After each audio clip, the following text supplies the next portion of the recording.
असं म्हटलं जातं की समाजात त्यावेळेला सुद्धा दैत्य आले, त्यावेळेला युद्ध झालं, त्यावेळेला जे समुद्रात मंथन झालं, त्यावेळेला भगवानाने सुद्धा विष ग्रहण केलं आणि त्याच्यातून अमृत काढण्याचा प्रयत्न केलेला आहे. समाजात सुद्धा जे विष आहे ते आपल्याला कुठेतरी घेऊन टाकावं लागणार आहे आणि अमृत आपल्याला काढावं लागणार आहे.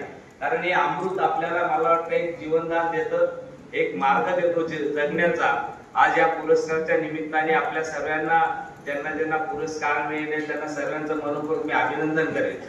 आणि पुरस्कार देत असता खरं मी संस्थेचे सर्व नाले सर असतील, त्यांचे सहकारी असतील, शेवट आपण ज्या समाजात वावरतो त्या समाजाचं काहीतरी आपल्याला देणं लागतं. आणि आपण खरं पाहिलं असेल तर आपल्या शेवट म्हणजे शरीरापासून तर देवापर्यंत जाण्याचा जो मार्ग असतो त्याच्यामध्ये आपल्याला लागतं राष्ट्र. या राष्ट्राचं सुद्धा आपल्याला काहीतरी देणं लागतं. म्हणून मला वाटतं आपण सर्वजण तुमच्या आमच्यासाठी, प्रत्येकाला एक व्यासपीठ असतं, जातीचं पंथाचं वेगवेगळं, राजकारणाचं वेगळं असेल, पण तुमच्या आमच्यासाठी जर प्रथम असेल तर आमचं राष्ट्र प्रथम आहे आमच्यासाठी. कारण आमचा देश मोठा झाला तर आमचं मोठं होण्याचा मला वाटतं आम्हाला उपयोग होऊ शकतो. आणि आज आपण पुरस्कार करते आहात, म्हणजे शिक्षण असेल, आरोग्य असेल, पर्यावरण असेल, वेगवेगळ्या क्षेत्रात काम करणारे व्यक्ती असतील, आज आपण ही खरं राष्ट्रसेवेच्या माध्यमातून आपण काम करत असतो.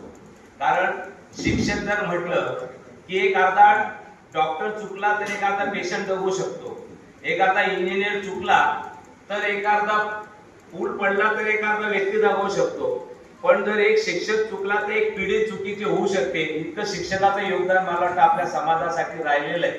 आणि या माध्यमातून आपण सर्वच जण आज सत्कार मूर्ती आहात. मी आपल्या सर्वांचं अभिनंदन करताना की आपण ज्या वेळेला समाज आपलं कुठेतरी मूल्यांकन करतं, आज जो आपल्याला पुरस्कार मिळालेला आहे, ज्या एनजीओने आपलं नाव या पुरस्कारासाठी घेतलेलं आहे, आज अभिनंदन करताना आता आपली जबाबदारी डबल पण झालेली. कारण ज्या वेळेला आपण काम करतो त्यावेळेला समाज नोंद घेतो आणि समाजाला अपेक्षा अजून वाढत जातात. कारण जो व्यक्ती काम करतो त्याच्याकडून अपेक्षा वाढतात. कारण निष्क्रिय माणसाकडून कधीच अपेक्षा नसतात समाजाला. एवढंच नाही तर आपल्या आई वडिलांना सुद्धा नसतं. एखादा मुलगा जर निष्क्रिय असेल तर आई वडील त्याला कधीच सांगत नाही, पण जो करतो त्याला वारंवार सांगलं जातं किंवा तो चांगलं काम करतोय, अजून चांगलं करावं लागेल. आणि या माध्यमातून पुरस्कारामधून मला वाटतं नक्कीच मी खरं आप्पासाहेब उदाहरणं त्यांच्या सांगता आणि तोच बोध आम्ही पण घेतो. आणि या उदाहरणाच्या माध्यमातून नक्कीच एक उदाहरण सांगेल की एक सन्मान किती महत्वाचा असतो.